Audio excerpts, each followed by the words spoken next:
subirlo.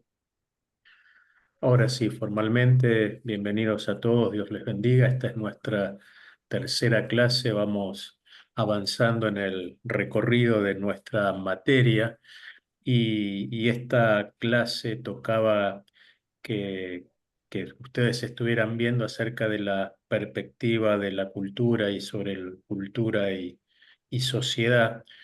Y en ese sentido yo ahora después me voy a detener en algunos conceptos básicos para mí, pero quisiera saber si pudieron ver el video y cuál es la primera impresión que tienen o qué comentarios o sugerencias les surgieron a partir de ver la clase de hoy, ¿no? Dios les bendiga. Yo no he tenido la Bendiciones, Pedro. oportunidad de ver todavía el video, hermano. Ok, no hay problema. Te queda la semana. Ánimo. Sí. Eh, ¿Algún comentario que quieran hacer antes de que enfaticemos algunos puntos que para mí son importantes? ¿Qué les llamó la atención? Revisando el video, Sí, me llamó bastante la atención lo que significa en realidad el matrimonio. Vea usted, yo con 27 y más de 27 años de casada, y no sé igual que yo. específicamente qué es el matrimonio. Cuando escuché, yo dije, ¿what? Hay diferentes tipos de matrimonio. Yo Sí. solo conozco uno. Esta materia es extremadamente importante porque nos ayuda a comprender, a detenernos un poco para analizar lo que nosotros como congregación básicamente estamos eh, eh, Ujú. involucrados, ¿verdad? Con tantas personas con respecto a sus costumbres, a sus creencias, tradiciones, y no sabemos que eso es la antropología social. Bueno, yo no Así, lo sabía, ¿verdad? Yo está no lo bien. sabía, eh, pero es muy interesante todo lo que abarca y las diferentes ramas también, ¿verdad? Que hay de antropología, pero muy Sí. interesante, muy Sí, interesante. como yo les dije en la primera clase, tanto esta como sociología, más allá de que uno enseñe las materias, eh, primero que son cortas, porque tenemos nada más que 8 horas, pero más allá de eso, no dejan de ser herramientas que si uno las sabe utilizar aporta bastante para el ministerio. Ahora, yo quisiera detenerme básicamente en dos conceptos que para mí son importantes y el primero tiene que ver, como ustedes vieron, todo lo que la relación entre poder, dominación y autoritarismo. Y acá yo abro un paréntesis porque los evangélicos, sobre todo en Hispanoamérica, no tanto la Iglesia Evangélica Española, pero sí en América Latina, nosotros no nos damos cuenta de la riqueza de la tradición protestante que nosotros tenemos. Ustedes deben pensar ahí, en la clase yo lo menciono brevemente a John Locke. Estamos acostumbrados a hablar de Rousseau como uno de los padres de la Revolución Francesa, libertad, igualdad, fraternidad, todo lo que tiene que ver con el origen del sistema democrático que después se traslada a los Estados Unidos en ocasión de su independencia y demás, pero nos olvidamos de que toda esa riqueza intelectual en primer lugar y de gestión viene de la iglesia protestante, porque el primero que empieza a hablar de esos temas es John Locke, un británico protestante en el año 1600, 1650, que desarrolla toda la teoría que después va a ser más conocida y más famosa por la Revolución Francesa, pero es todo de gestación protestante. Cuando ustedes analizan lo que significa para nosotros el origen de la universidad que no es clerical, esto es que no es únicamente católica, ¿sí? Y que puede estudiar cualquiera que no es católico.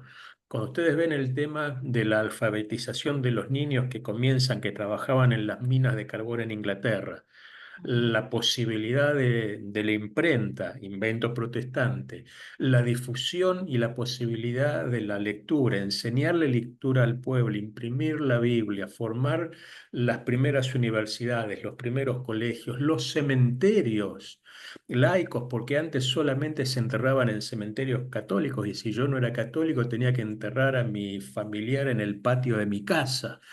La posibilidad de, no sé cómo le dicen ustedes, del registro civil, la oficina civil donde registrar nacimientos, matrimonios, defunciones, todo lo que tiene que ver con la producción de conocimiento, los principales intelectuales de cualquier rama que a ustedes se les ocurra del Renacimiento y de la modernidad, desde Tomás Alva Edison, pasando por Fleming, que inventó la penicilina, o cualquier invento que a ustedes se les ocurra, el 99% eran todos intelectuales protestantes, formadores de gobiernos, de principios democráticos, y todo eso hoy el mundo occidental se lo debe a la Iglesia protestante.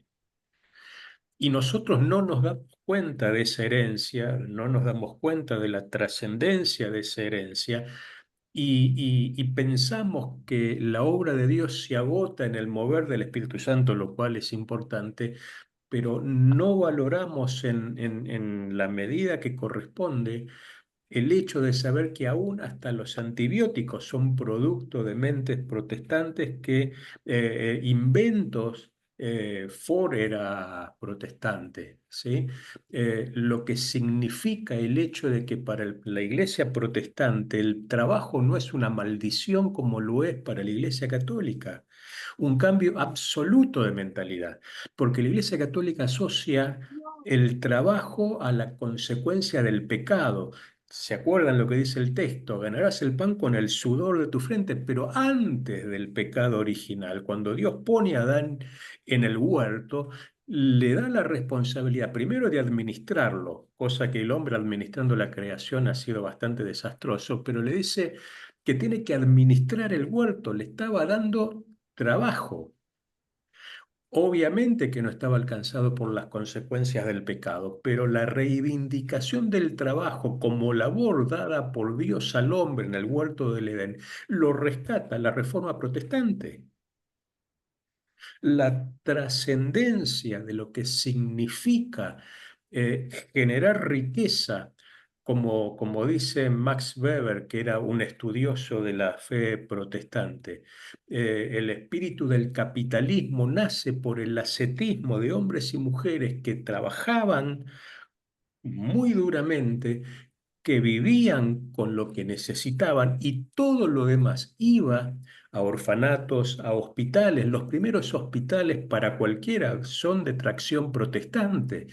Generaron riqueza y empezaron, ¿sí?, a generar o a formar lo que hoy nosotros conocemos como cultura occidental. Todo eso se lo debemos a la iglesia protestante. Ustedes están la mayoría en un país como Estados Unidos, que aún la Carta Magna americana está fundado según los padres fundadores y tomado de conceptos bíblicos, lo cual es cierto. Entonces, muchas veces los evangélicos no le damos el peso que significa nuestra herencia de fe y no defendemos nuestros derechos, porque también en nuestros países somos minorías, si bien la Iglesia Católica, perdón, la Iglesia Protestante ha crecido mucho en Latinoamérica, casi el 27% de los latinoamericanos son evangélicos, pero nosotros no defendemos nuestros derechos como minoría religiosa que somos, como si, por ejemplo, lo hacen los judíos, los islámicos, ¿sí?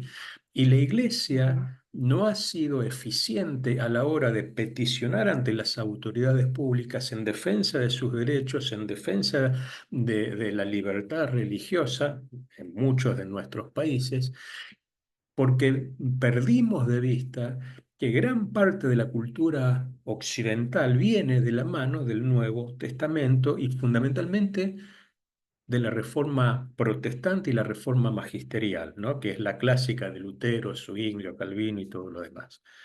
Un tema. Y el segundo tema que me parece importante en nuestro contexto latinoamericano, todos somos latinoamericanos, ¿sí? Eh,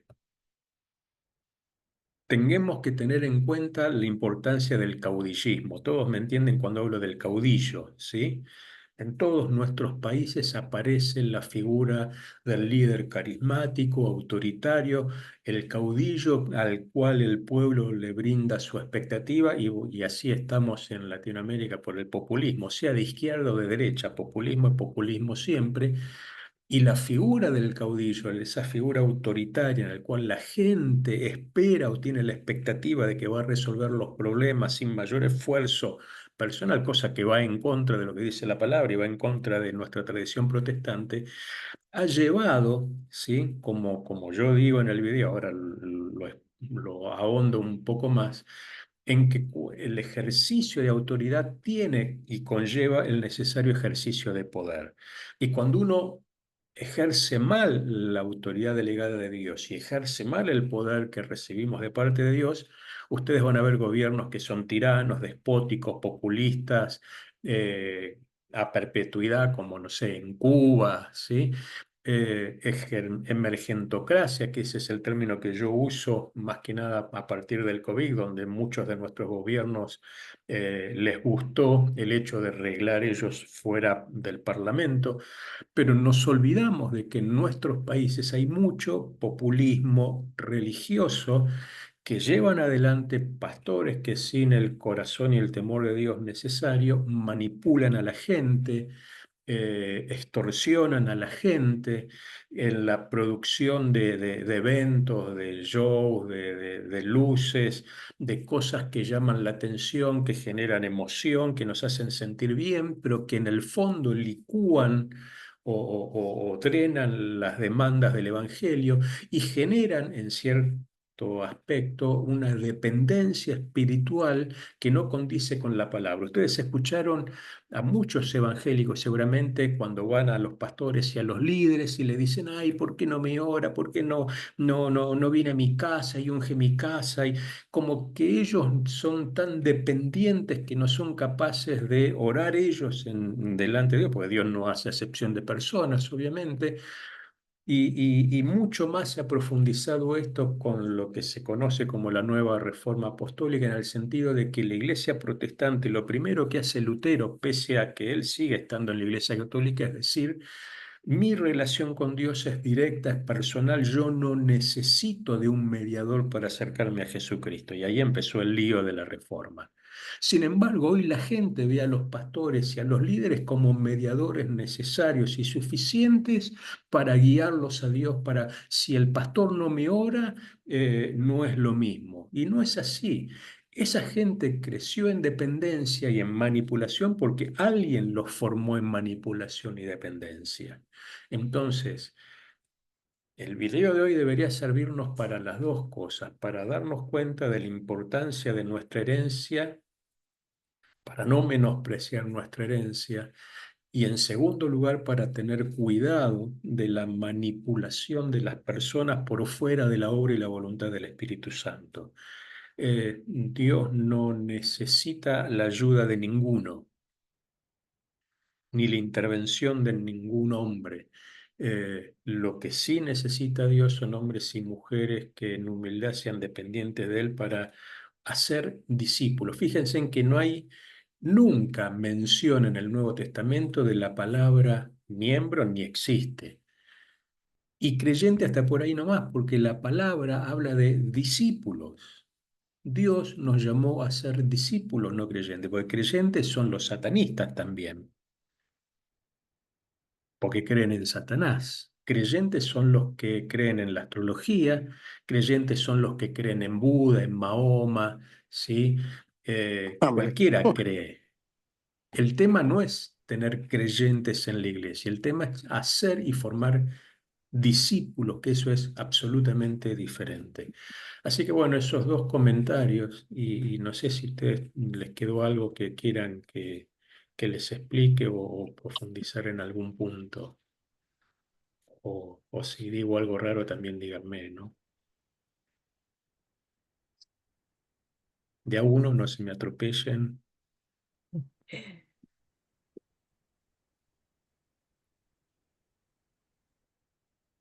¿Quedó claro lo que estoy diciendo? Pienso que sí, muy claro. Amén. Quedó claro, profesor. Ok, entonces avanzamos un paso más. Ustedes en el video vieron lo que es que obviamente las creencias y los ritos tienen que ver con nuestra fe.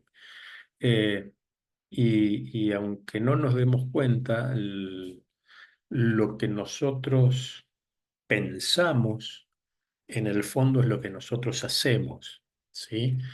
Cada una de nuestras acciones está modelado por lo que nosotros creemos y después respecto de lo que nosotros pensamos sobre lo que creemos, ¿sí? En términos de Jesús es, por sus frutos los conoceréis, pero hay una intermediación intelectual. Por eso Marcos 12:30, Jesús dice que el principal mandamiento es amar a Dios con toda nuestra mente, ¿sí?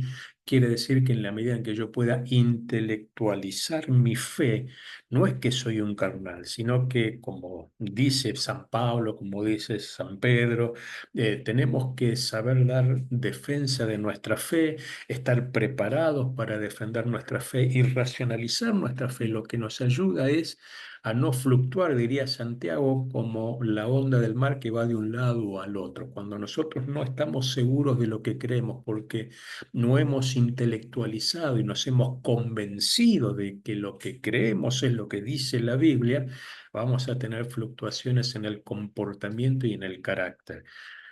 Y yo entiendo que esto es vital porque la gente esta mediación intelectual no la hace per se, ¿sí? La tenemos que hacer por medio de la formación que solamente pueden hacer los líderes. Y ustedes vieron que nosotros tenemos entonces, obviamente, la Biblia como base de fe y práctica, pero tenemos ritos, ¿sí? No sé, la Santa Cena, la unción con aceite, el lavado de pies de los santos, tienen algunas denominaciones, eh, cultos de oración, tenemos un cuerpo de creencias, nuestra declaración de fe y práctica. Tenemos un cuerpo que es la iglesia, o sea, nosotros somos parte de algo que es mucho más grande que nosotros y que es mucho más grande que la iglesia de nuestra ciudad. Es la iglesia de nuestra ciudad, la iglesia de nuestro país, la iglesia del mundo, pero la iglesia universal y la iglesia universal en todos los tiempos, ¿sí? Porque el día que estemos en la presencia de Dios y estemos al lado de Abraham, de Moisés, de Pablo, de Pedro o de Cornelio, va a ser la iglesia de todos los tiempos y de todos los momentos históricos. Esa es nuestra herencia y lo que tenemos. Y tenemos un etos. Esa palabrita etos, antropológicamente, significa aquello que me define a mí. ¿Sí? El etos es lo que me caracteriza. Yo soy evangélico porque tengo un corpus de creencia, tengo un accional propio, tengo una cultura que me pertenece, una herencia y una tradición, y eso es lo que yo soy. Así como soy japonés, español, italiano, francés, soy evangélico, ¿sí? Protestante. Eso es el etos. Pero eso es lo que tenemos como recursos cada uno de nosotros, independientemente de dónde vivamos y de nuestra edad.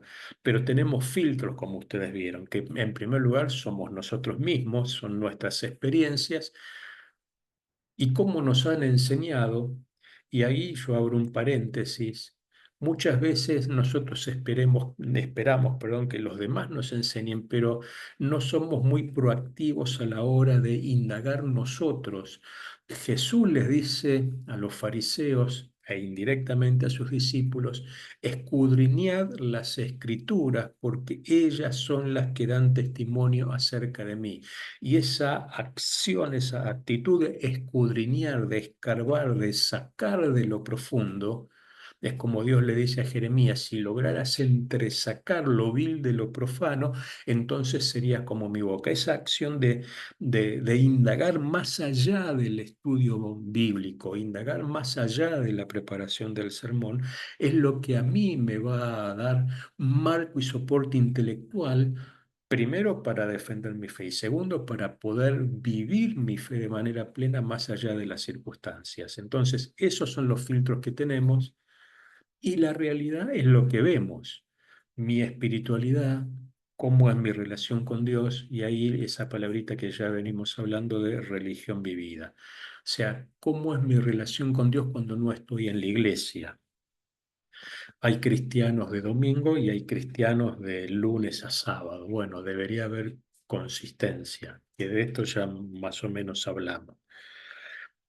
Pero ustedes van a ver que entonces la antropología nos ayuda a identificar culturalmente cómo nosotros somos, ¿sí? Eh, mm, no sé cómo decirle, los peruanos comen mucho pescado, los argentinos tenemos un mar impresionante, pero el 90% de lo que se pesca se exporta porque nosotros comemos carne, ¿sí? Y parece una tontera lo que estoy diciendo, pero tiene que ver con mi herencia cultural. Lo mismo sucede a nivel espiritual. Muchas veces mm, nosotros no formamos a la gente de manera tal que ellos puedan racionalizar por sí mismos, puedan intelectualizar por sí mismos, independientemente de la profundidad intelectual o de la formación que hayan tenido, porque por eso la palabra habla no de inteligencia, sino de sabiduría, ¿sí? Eh, y la forma en la cual nosotros operativizamos para la gente la realidad del reino de Dios. Eso depende de nosotros. Entonces, cuando yo digo que la antropología nos ayuda a ver esto, lo que estoy diciendo es que ese proceso de formación de discípulos es lo que se termina materializando fuera de la iglesia y es lo que ve la gente, ¿sí? Entonces, eh, tenemos que ayudar a la gente a hacer ese proceso de intelectualidad, de racionalidad. Eso no es contrario a la voluntad del Espíritu Santo, ni mucho menos. Y si ustedes, porque siempre el argumento es, bueno, pero la mayoría eran todos pescadores, o sea, Pedro era bruto como un cuadrado. Sin embargo, los discípulos estuvieron 3 años al lado del mejor maestro de del todos los maestro. tiempos. Y aún así, uno de ellos no entendió qué pasaba. Y otros estuvieron en el límite, como Tomás, ¿no? Que le dijo, ah, no, si yo no veo el agujero en tu mano, no creo. Entonces, eh, la gente cree en la medida en que la formamos. Y si no le dedicamos tiempo a la formación, esto es como pretender sembrar una planta, un árbol de limón, dejarlo sin regar y después ir al otro año a esperar limones. Y si yo no cuide el árbol, en algún momento se va a secar, ¿no? Entonces, bueno, eso es lo que tiene que ver con las importancias de las creencias y de los ritos. Yo termino siendo lo que creo, tarde o temprano. Yo soy resultado de lo que creo. Si yo creo en milagros, voy a esperar milagros. Si yo creo en la santidad, me voy a esforzar por ser santo. Si yo creo en el poder de la oración, voy a orar. Si yo no creo en el poder de la oración, no voy a orar. Es tan fácil como eso. Ahora, la gente naturalmente cree en la oración, no, alguien se lo tiene que enseñar y más allá, Jesús les dice, ejemplos he dado. Y los discípulos sí vieron a Jesús orar, ejemplo, ¿no?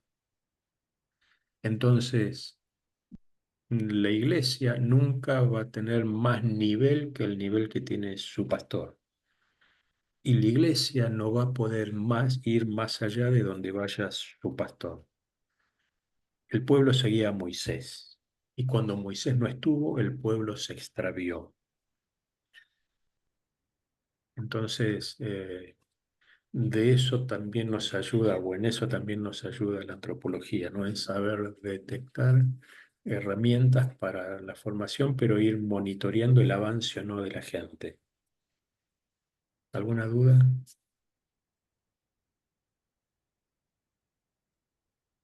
Esto que yo estoy diciendo, Voy a- ¿ustedes lo ven usualmente en sus iglesias?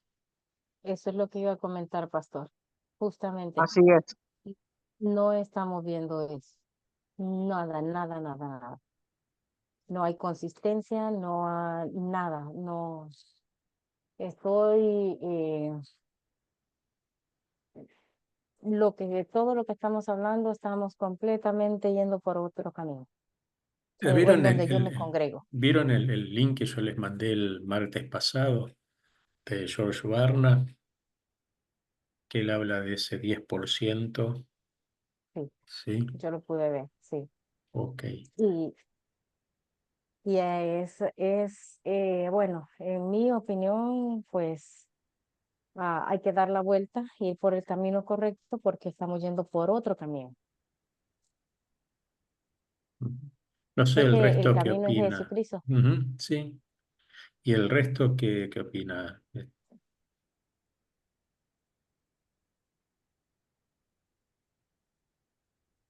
Ante el micrófono. Yo quiero opinar algo. Sí, por favor.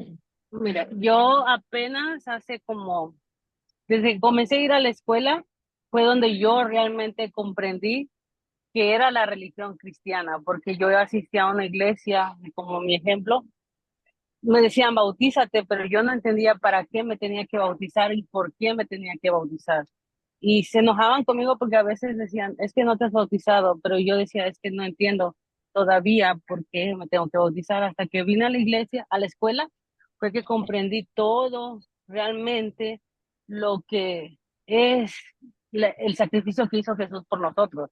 Fue cuando realmente yo tengo menos de un año que me bauticé porque Ujú, comprendí en la escuela, pero realmente yo fui a varias iglesias, honestamente a la católica, a la cristiana y a varias, y la verdad ninguna de ellas me decía, yo tenía preguntas y yo le decía, pero ¿quién es Jesús? ¿Cómo murió? Y si no está casado uno, y si está casado uno, y preguntas que realmente me decían, lee la Biblia, pero a veces como yo, que estoy comenzando realmente a entender realmente la Biblia, porque yo no sabía ni creía en Dios. Tengo casi 40 años y yo honestamente yo no ujú, sabía quién era Dios. Yo no, en mi familia no existe Dios. En mi familia no creíamos en nada porque Dios nunca estaba para nosotros.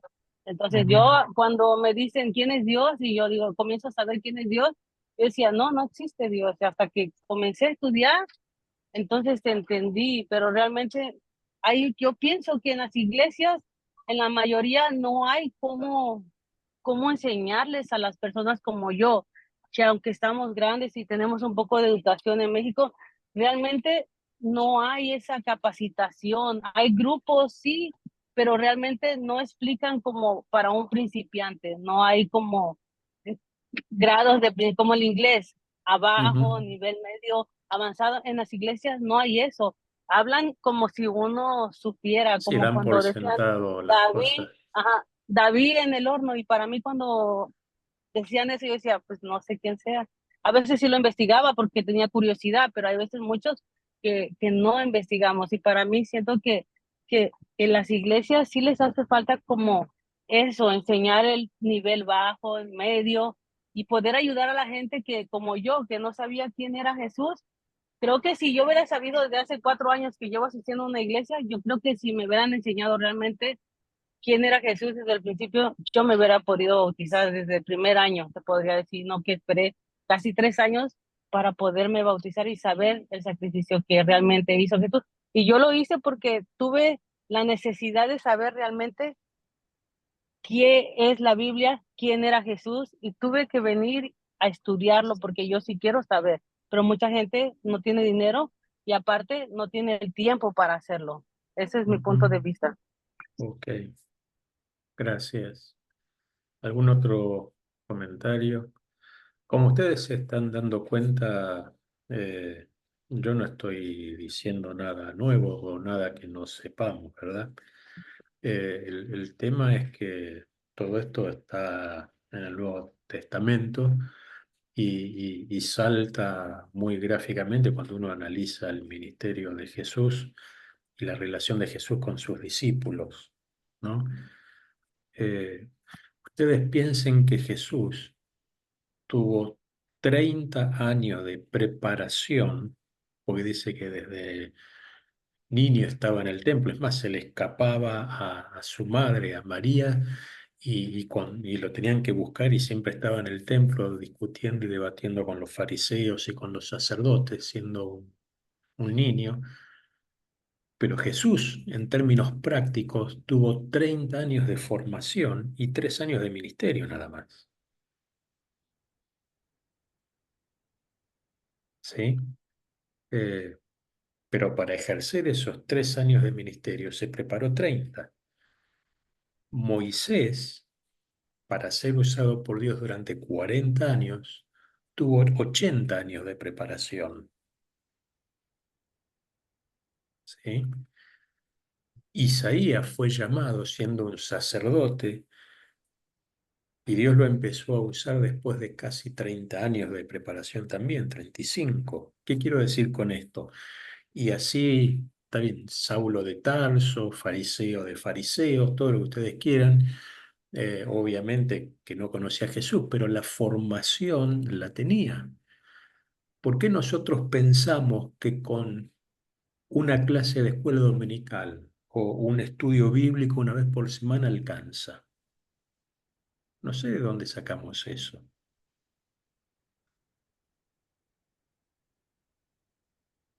¿Sí?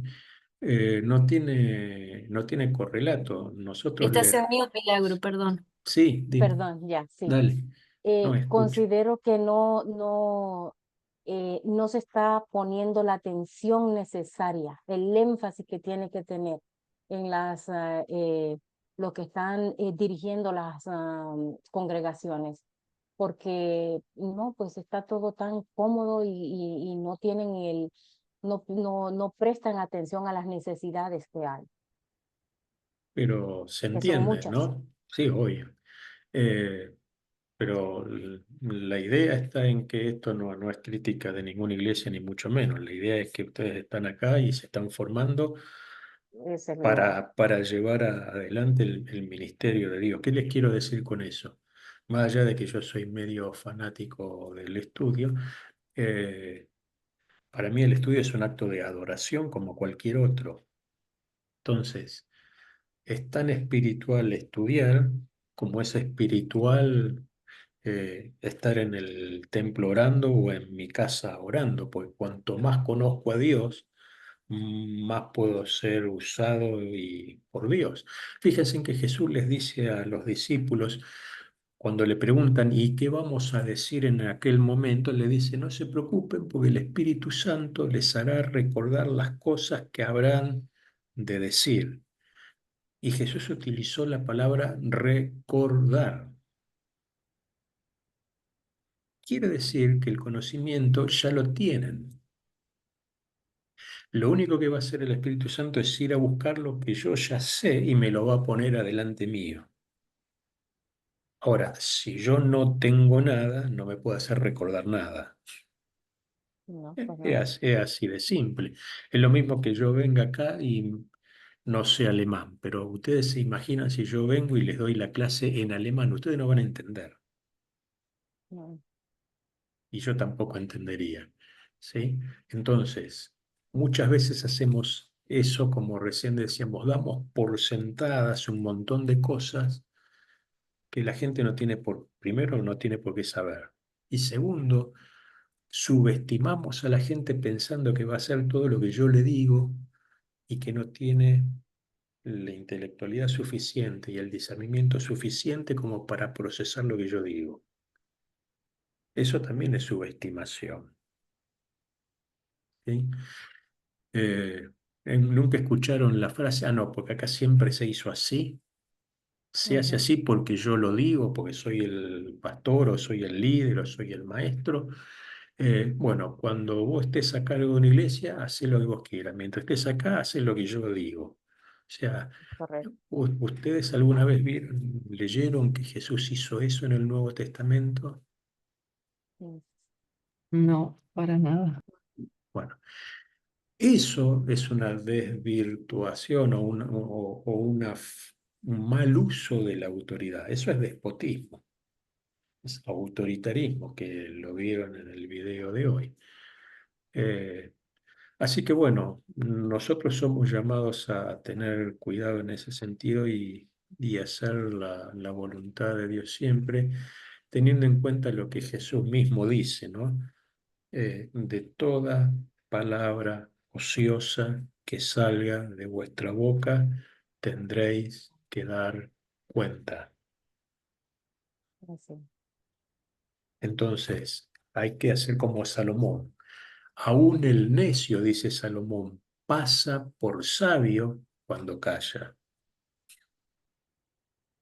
Entonces, Dios nos dio dos oídos y una sola boca. La idea es que escuchemos más y hablemos menos, ¿sí? Y como diría San Pablo, nadie tenga mayor concepto de sí, sino piense de sí con cordura, estimando a los demás como superiores a uno mismo, diría la Nueva Traducción Viviente. Bueno, yo espero que más allá de esto vayan leyendo, vayan haciendo las tareas, yo voy siguiendo la plataforma y empiecen a pensar en el trabajo final para no dejarlo, como les dije, a último momento, porque si no, no van a llegar a hacerlo. ¿Alguna otra pregunta o duda que les haya quedado? Si no, nos vemos la semana que viene.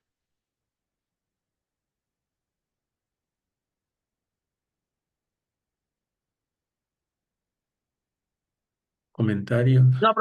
No, profesor, todo muy claro. Ok. Bueno, Todo muy entonces, bien. bueno, nos vemos La verdad, entonces. gracias. Nos vemos Gracias, buenas noches la para semana todos. que viene. Dios los bendiga a todos y cualquier Gra- cosa se contactan por WhatsApp o por mail. Bendiciones a todos. Así es. Gracias. Bendiciones Bendiciones, a bendiciones. Bendiciones. Buenas todos. noches, Bye. Nos bendiciones. vemos. Bye. Gracias. Bendiciones. Gracias por Bendiciones.